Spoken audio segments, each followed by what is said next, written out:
What's going on, folks? Ted from Nerd Immersion here, and I'm back on my TLDR versions of the various things covered in the Unearthed Arcana Playtest 5.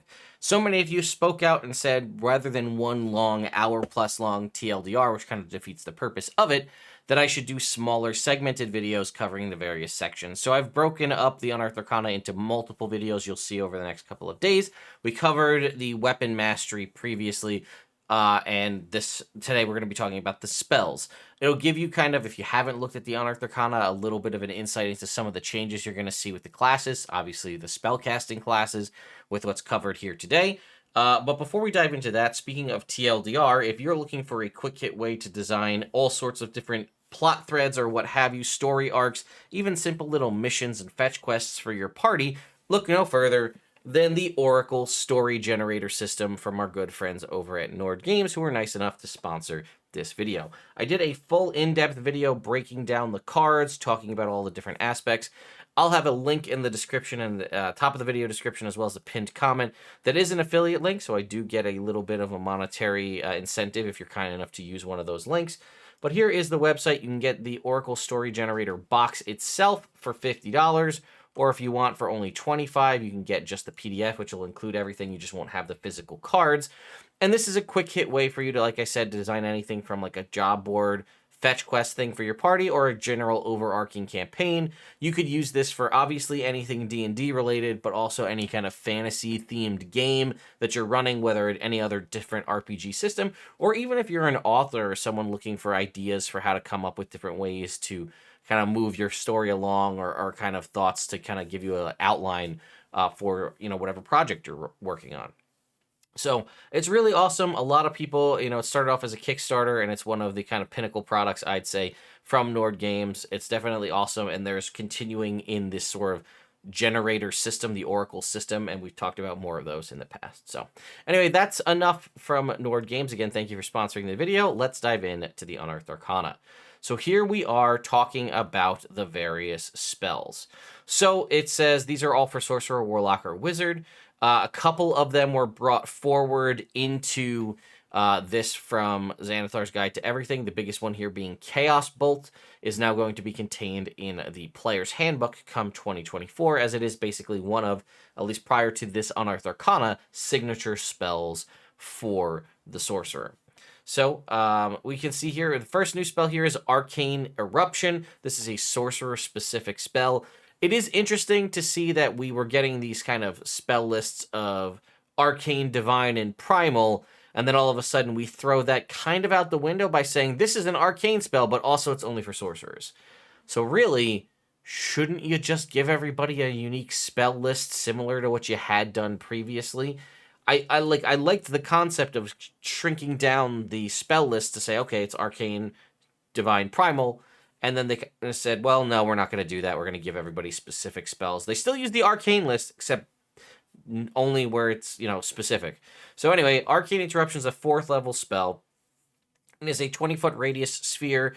It's basically like a kind of a status-affecting fireball, as it were, with selectable damage type. That's a common theme you'll see for sorcerers here, is when they do damage, they have opportunity to choose the damage type. The options here are acid, cold, fire, lightning, poison, psychic, or thunder. Again, to tap into a variety of the different sorcerer spell, or sorcerer subclasses, rather, that trigger on specific damage types. Again, the best example would be the Draconic Sorcerer, right? Fire Dragon Sorcerer from the 2014 Player's Handbook was the best way to go because there were more fire spells than any other damage type out there. These kind of spells do a little bit to help augment that by giving you the opportunity to choose your damage type. This is a Constitution saving throw, which is unfortunate, as monsters do have good Constitution. Does 66 damage, which is a little bit less than a fireball, but the damage is selectable, and it also applies a condition where you roll a d6, choose one of the d6 you rolled for the damage, so you actually get to roll it first and then pick, and then one of the following effects is applied if they fail the save. Incapacitated, blinded, frightened, poisoned, charm, or deafened. You pick, which is a nice for battlefield control. And it says each creature that failed the save. So this would affect allies as well if you don't have a way to mitigate that. And at upcasting, it adds an additional d6. Book of Shadows is one of the new Warlock cantrips. Again, changes came to the Warlock. We'll talk about those more in depth, but you'll notice that basically what were your pact boons in previous iterations from 2014 now manifest themselves primarily in the form of these new cantrips. For example, Book of Shadows being what was the Pact of the Tome sort of ability is now a cantrip that has a casting time of 1 hour and is an instantaneous effect, allowing you to basically summon that book. As stated here, choose 2 cantrips and 2 first level spells of the ritual tag. You can pick the spell list you want. They must be ones you don't already have prepared. You now have those prepared in the book. The book is a spellcasting focus for you, and it disappears if you die or you cast the spell again.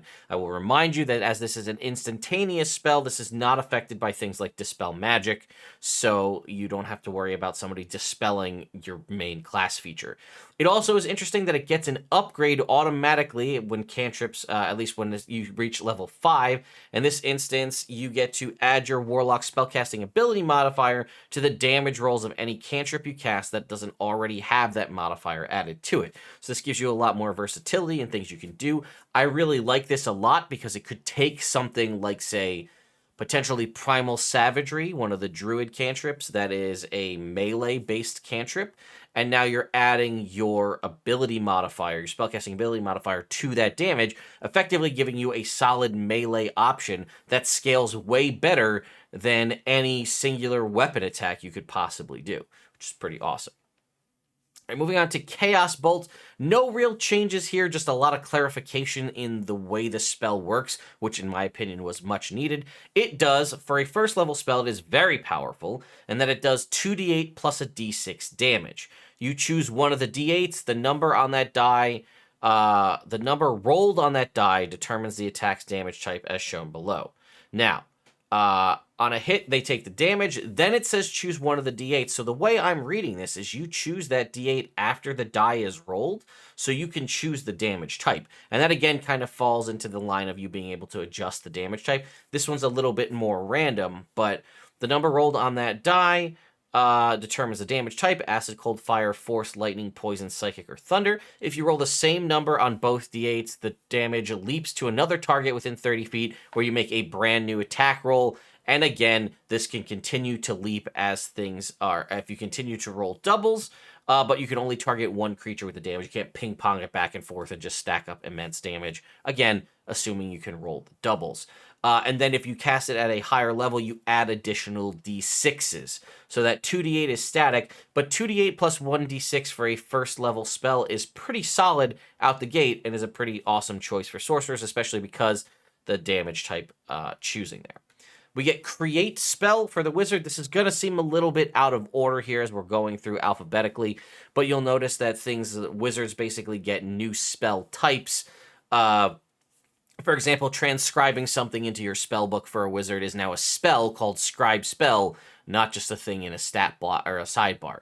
So Create Spell is the pinnacle one here, where you basically are turning something you'll get from Modify Spell, which we'll get to eventually, and making it a permanent spell, right? This is a reaction in the cast of you casting the Modify Spell. It's a 5th level spell, it uses a spell component of 1000 GP per level. So if you're casting a first level spell, it's 1000 GP, and it continues to go up the higher level of the spell you cast. This is a concentration spell of up to an hour, and basically, you Modify Spell, we'll talk about it again, lets you alter aspects of an existing spell. Create Spell lets you turn that into a permanent spell that you can then scribe into your spell book, right? You must concentrate on it for that hour and meditate on the spell you just altered with Modify Spell, otherwise this fails. If you succeed, you must start casting Scribe Spell within the next 10 minutes to copy that into your spell book. Once it's done, it becomes your known spell. It gains the wizard source tag from the arcane tag, so nobody else can use it other than wizards, and it gains the name of your choice. You could make, Nerd Immersions, Gnarly, I don't know, whatever. Something. Bolt. That's a dumb name for it, but you get my point. All right. Eldritch Blast. The big change here for Eldritch Blast is now that it only scales on Warlock levels here. So no more could you dip a level into Warlock or gain access to Eldritch Blast through a feat and then have ridiculous damage at high levels by being able to pop out multiple Eldritch Blasts. Instead, it only scales with Warlock levels. this is an opportunity to make it more of a truly unique thing to warlocks. So you have to be a 5th level warlock to fire 2 bolts, and so on. All right. Hex is again a warlock specific spell, range of 90 feet. Same things here, right? But there's a big change in that until the spell ends, you can deal an extra d6 necrotic damage to the target when you hit it with an attack roll. You can only deal this extra damage once per turn. This is an unfortunate nerf, as this was the bread and butter combo for most warlocks, was cast Hex and then cast Eldritch Blast. However many blasts you could do would allow you to do a d10 plus usually your charisma modifier, and then also a d6 necrotic damage. You are now limited to only doing this once per turn. You do still get to choose the disadvantage on an ability check made of the whatever chosen ability you have, and if it drops to 0, you can bump this over to somebody else on your subsequent turns with a bonus action. They also added now that Remove Curse ends the spell early, so someone can cleanse themselves of it. And now if you cast it with higher levels, it deals additional damage. So when you cast this with a slot of 3rd or 4th level, the concentration goes up to 8 hours, and the extra damage increases to 2d6. So again, still limited to once per turn, but now dealing 2d6 damage on a hit. When you use a spell slot of 5th level or higher, you can maintain concentration for up to 24 hours, and the extra damage increases to 3d6. Again, that is a nice benefit, although you may have different thoughts about it based on how the Warlock has been adjusted here in the Unearthed Arcana.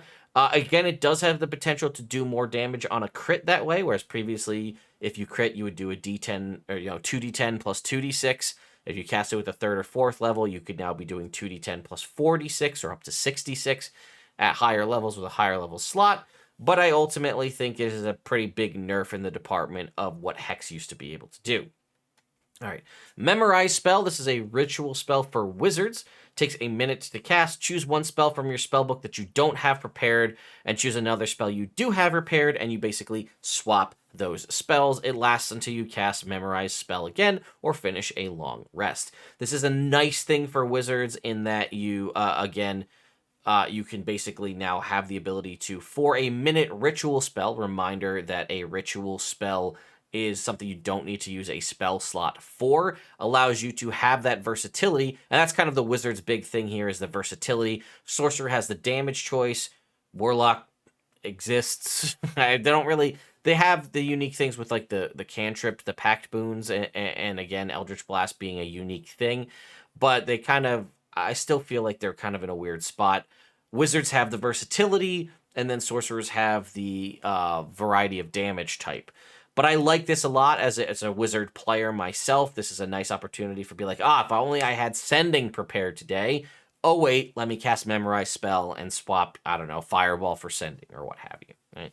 When you cast this with a spell slot of 4th level or higher, you can replace additional prepared spell with an unprepared spell slot for each slot level above 3rd. So if you want to I assume it loses the ritual tag at that point, because it says when you cast this with a spell slot of 4th level or higher, you can replace it with an additional spell slot. So I assume that is the sacrifice, right? But it is still a minute casting time. So if you're using, would it not make sense to use it with a higher level spell if it still is considered a ritual? This may be the first time, I could be wrong, but this may be the first time we have a ritual spell that has an upcast mechanic. I could be wrong, but I'm assuming it uses a slot when you upcast it. All right, Modify spell. This is the one we were talking about. This is a game changer for wizards. All right, it's a minute casting time. Basically, choose a spell that you have prepared. You can do simple things like change the color, sound, and smell of the spell, but you also can do some sort of crazy modification to it. For example, you can remove a verbal, somatic, or material component from the spell. You can't remove the material component if that spell consumes the component. However, you can remove it if it has a material component cost that does not consume it. There are some spells out there that have a pretty expensive material component that you just have to have. For example, something like the diamond that's needed for chromatic orb or the pearl needed for identify. Those are not consumed, therefore you could choose to have your version of identify remove that. The big thing here, I would say, is that if you don't have components on a spell, right? If you had a spell that only had a verbal component and you remove that verbal component, there is no indication you are casting the spell, therefore it cannot be counterspelled. Concentration, you can make it so that damage doesn't break the concentration on that spell. This could be a huge thing for some really powerful buff spells, things like haste and otherwise, means they'll get the full duration no matter what.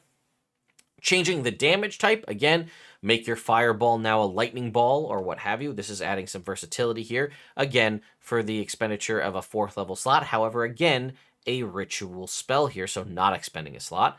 Range, you can increase if it has a range of at least 5 feet and doesn't have a range of self. You increase the range by a number of feet equal to 30 times your wizard level.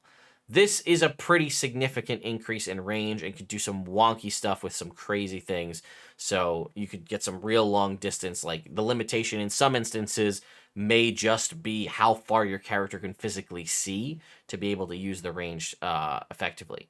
Ritual, this is really interesting. If the spell lacks the ritual tag and has the casting time and has a casting time of at least 10 minutes, you can then choose to give it the ritual tag, meaning that you no longer have to use a spell slot to use it. I can't think of anything off the top of my head. Actually, wait a minute. I think this means that, like, is Mordenkainen's Magnificent Mansion a longer than one of at least 10 minutes? Let's do a quick check on that. Mordenkainen's. Let's see. Mordenkainen's Magnificent Mansion. It's 1 minute. Okay. I was going to say that would be an interesting thing to turn that into a ritual spell, for example. But I think, so I don't know, I can't think of anything off the top of my head that is a 10-minute spell that's on the arcane spell list that the wizard could use. But I'm sure you guys will come up with something that you could make it a ritual spell. Again, some instances, like it have to be, again, some sort of long-running, buffed kind of spell that you could say, okay, well, now I don't have to spend a spell slot for it. Still cool. And then targets, you can choose to have the spell affect either that doesn't affects one or more creatures and doesn't have a range of self to only affect allies or only affect enemies. So you could have your fireball not hurt your allies and just have that be an inborn thing. This is very important to remember that this, when you cast it with this, you have that alteration until you cast modify spell again or finish a long rest. However, if you have create spell from before, as a reaction after casting modify spell, you can instantly cast create spell if you have the opportunity to do so, and then turn that spell into a permanent spell for your own spellbook. You can also upcast this, and with each spell slot of 5th or higher, you can add an additional spell modification. So if you wanted a with a 6th level spell, you could cast a lightning-based fireball with a supreme extra range and only affects enemies. And that's a thing you could do. Cast your other spell to create it, and now that's a permanent spell that you have locked into your spellbook forever. All right. Pact Familiar, we're here talking about, again, the Warlock here, a 1-hour special version of Find Familiar. All right. It allows you to cast it. You can choose the creature type. Aberration, Celestial, Dragon, Fey, Fiend, or Undead. There's some options there for all of them. It affects the appearance, but it also affects some of the damage type, which we'll talk about. All right, it counts as an ally for you in combat, obeys you. It shares your initiative count, but it takes a turn immediately after yours. It can dodge or take the move action unless you use your reaction to command it to attack instead. Again, depending on what the situation you're in, this is an opportunity for you to just deal extra damage as a reaction, but then again, you're losing yours. If it drops to 0 hit points, you can or if you dismiss it as a bonus action or you die, it disappears. It's a magic action. Remember, that's what we call casting spells now. It's not casting a spell action. It's a magic action. You can see what your familiar sees and hear what it hears until the end of your next turn. So it's just a thing you can do.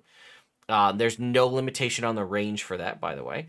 And then when you hit 5th level, again, with this cantrip upgrade, you can communicate telepathically with your familiar as long as you two are on the same plane of existence.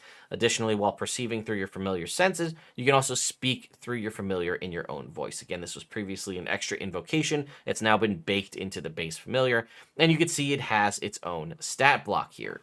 Again, armor class based off of your spellcasting ability modifier, hit points based on your warlock level, +5, which is nice. A decent amount of hit points, could maybe tank a hit.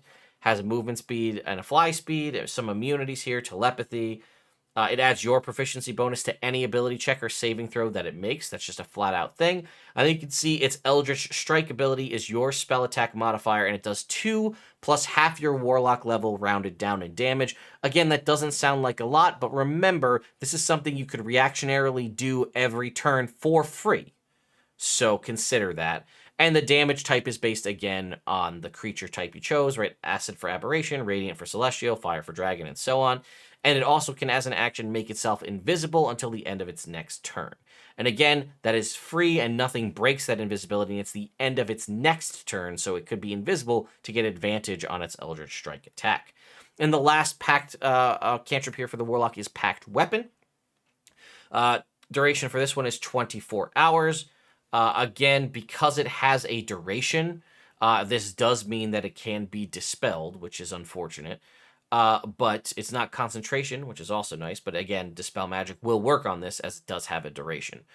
Choose a simple or martial weapon of your choice. It appears it must lack the heavy property, and basically it gets the following benefits. You can use your spellcasting ability modifier for the attack and damage rolls instead of strength or dexterity. Again, I'm curious to see if the Hexblade will make it into 2014, as this kind of removes some of the power of the Hexblade here. You become proficient with it, and if it has the thrown property, it returns to your hand immediately after hitting or missing.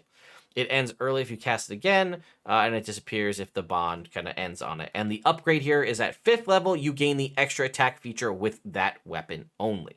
So again, what was previously an invocation to give you extra attack is now just baked into this. When you hit 5th level, you'll kind of be on par with other martials that get some second attack at 5th level. First level wizard spell, scribe spell, nothing too crazy here. This is again basically the replacement for what was the sidebar of copying a spell into your spellbook. It is 2 hours per level of the scribed spell. Also again requires 50 GP of fine inks per level of the scribed spell. It must be of a level for which you can cast. You magically scribe it into your spellbook.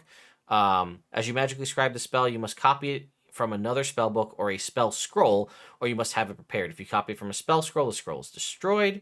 When the scribing is complete, the spell becomes one of your known spells in your spellbook, appearing on its own page. The spell appears in a cipher that's understandable only to you or someone casting Identify or Scribe spell. If the book was blank, the book is now your spellbook. All right. We get a new Sorcerer cantrip, which is important because we've been adding. We had the nice 4th level Fireball with conditions. We have the improvements and adjustments and kind of clarifications of how Chaos Bolt works. We now have Sorceress Burst. This is a 120-foot range cantrip that when you make an attack roll and hit, the target takes a d6 damage. If you roll a 6 on that d6, roll another d6 and add it to the damage. Whenever you cast the spell, the maximum number of d6s you can add to the spell's damage equals your spellcasting ability modifier. Again, this is an exploding dice mechanic, and you can choose the damage type each time you cast the spell: acid, cold, fire, lightning, poison, psychic, or thunder. Also of note is it does increase in damage at cantrip scaling levels 5, 11, and 17, meaning that at level 17, you could cast this, crit on it, deal 8d6 damage, and if any of those come up a 6, you can then explode those dice to continue on. And again, at this point, if your spellcasting ability modifier was, let's say, a 5, at this point, you could possibly, if you crit on it, deal a total of 13d6 with a cantrip, assuming you were able to get every 6 to explode out to continue the damage, which is pretty nuts. Sorceress Vitality is really interesting. It's an inborn healing cantrip for the sorcerer, again, based on the fact that their spells are kind of vitality based. Is an action. You heal yourself a number of hit points equal to 2d6 plus your spellcasting ability modifier, and end one of the following conditions on yourself: blinded, deafened, or poisoned. If you cast this with a spell slot of 4th level or higher, you heal an additional d6 for every slot level above 3rd. This is just a nice little thing to have, right? Nobody was, healing sorcerers, there was ways to get magic with certain subclasses of healing magic. This is just a nice inborn thing that all sorcerers have now. And then lastly, we have Sorcery Incarnate as a 5th level sorcerer only spell. It is a bonus action. When you cast this spell, it is a concentration up to a minute. You regain a d4 sorcery points, which is a nice little inborn way to do that with a spell slot. Until the spell ends, you also gain the following benefits. You can use up to 2 of your meta magic options on spells you cast, provided you have the sorcery points to do so, and you have advantage on attack rolls for every spell you cast. So again, you could do this Sorcery Incarnate as a bonus action, pop yourself back some sorcery points, follow that up with a Sorceress Burst, which now has advantage in Born as long as you concentrate for a minute, but you also would have access to up to 2 meta magics tied to your specific, whatever you have as far as meta magic options. So there you go, folks. I know this was a TLDR that was 25 minutes long, but there was a lot to cover. We'll talk about feats in the next video. Let me know your thoughts and opinions in the comments down below. I'll see you all next time.